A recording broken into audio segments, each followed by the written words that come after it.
Field marshal سید آصف منیر سے سعودی chief of general staff کی ملاقات، باہمی دلچسپی اور اسٹریٹجک فوجی تعاون پر تبادلہ خیال کیا، دفاعی اشتراک، سیکیورٹی تعاون اور انسداد دہشت گردی کی کوششوں کو بڑھانے پر زور۔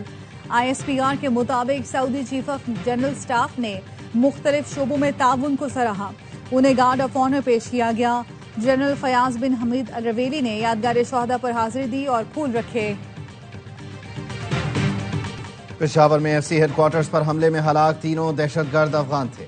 ابتدائی رپورٹ کے مطابق چادر اوڑھے خودکش حملہ آور پیدل سنہری مسجد روڈ کی جانب سے مرکزی گیٹ کے سامنے پہنچا اور خود کو دھماکے سے اڑا لیا۔ 3 اہلکار موقع پر شہید اور 11 زخمی ہو گئے۔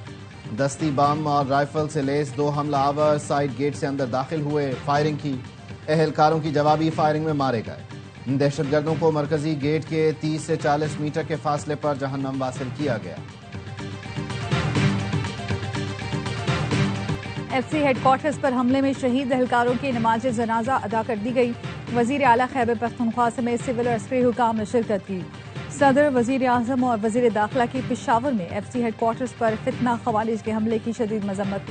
صدر آصف زرداری نے کہا، حملہ وطن عزیز کے خلاف بیرونی پشت پناہی میں سرگرم خارجی دہشت گردوں کی بزدلانہ کارروائی ہے۔ ملک سے دہشت گردی کا مکمل خاتمہ اولین ترجیح ہے۔ وزیر اعظم شہباز شریف نے کہا، واقعے کے ذمہ داران کی جلد شناخت کر کے کیفر کردار تک پہنچایا جائے۔ پاکستان کی سالمیت پر حملہ کرنے والے دہشت گردوں کے مذموم عزائم کو خاک میں ملا دیں گے۔ وزیر داخلہ محسن نقوی نے کہا، شہید جوان ہمارے ہیرو ہیں، ان کی عظیم قربانی کو ہمیشہ یاد رکھا جائے گا۔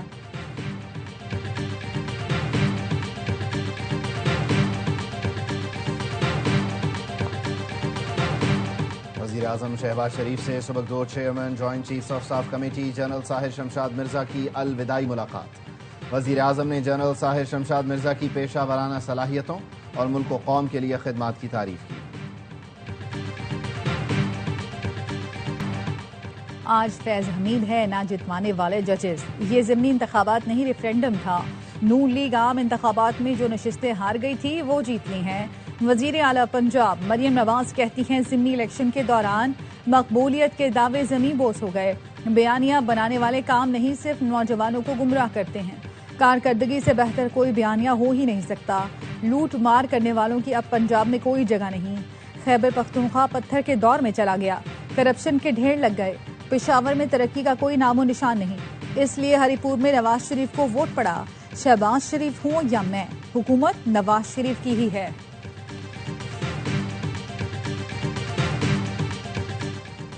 اہم قوانین کی منظوری کے لیے حکومت کا پارلیمنٹ کا مشترکہ اجلاس بلانے کا فیصلہ۔ اجلاس قومی اسمبلی کے اجلاس کے دوران ہی بلایا جائے گا۔ ذرائع کا کہنا ہے، اجلاس میں پارلیمنٹ کے دونوں ایوانوں سے منظور نہ ہونے والے بلز پاس کیے جائیں گے۔ ضمنی انتخابات میں قومی اسمبلی کی تمام 6 نشستوں پر نون لیگ کا کلین سویپ۔ نون لیگ کا ایوان میں سادہ اکثریت کے لیے پیپلز پارٹی پر انحصار ختم۔ مسلم لیگ نون اب PP کے بغیر دیگر اتحادیوں سے مل کر قانون سازی کر سکے گی۔ نون لیگ 132 نشستوں کے ساتھ ایوان کی سب سے بڑی جماعت بن گئی۔ 336 ارکان پر مشتمل اسمبلی میں 170 ارکان کی سادہ اکثریت حاصل ہو گئی۔ ایوان میں MKM کی 22، مسلم لیگ قاف کی 5، استحکام پاکستان پارٹی کی 4، Muslim League Zia, BAP، national party کی 1 نشست ہے۔ 4 آزاد ارکان کی حمایت کے ساتھ مسلم لیگ نون اور اتحادیوں کی مجموعی تعداد 170 ہو گئی۔ پیپلز پارٹی ارکان کی تعداد 74 ہے۔ انتخابی ضابطہ اخلاق کی خلاف ورزی کا کیس، الیکشن کمیشن نے وزیر مملکت طلال چودھری کو آج کے لیے حاضری سے استثناء دے دیا۔ ضمنی الیکشن میں ضابطہ اخلاق کی ایک اور خلاف ورزی پر وزیر مملکت حذیفہ رحمان الیکشن کمیشن میں پیش، غیر مشروط معافی مانگ لی اور کہا میوزیکل کانسرٹ میں گیا تھا، انتخابی مہم میں حصہ نہیں لیا۔ الیکشن کمیشن کی حذیفہ رحمان کو تحریری جواب جمع کرانے کی ہدایت۔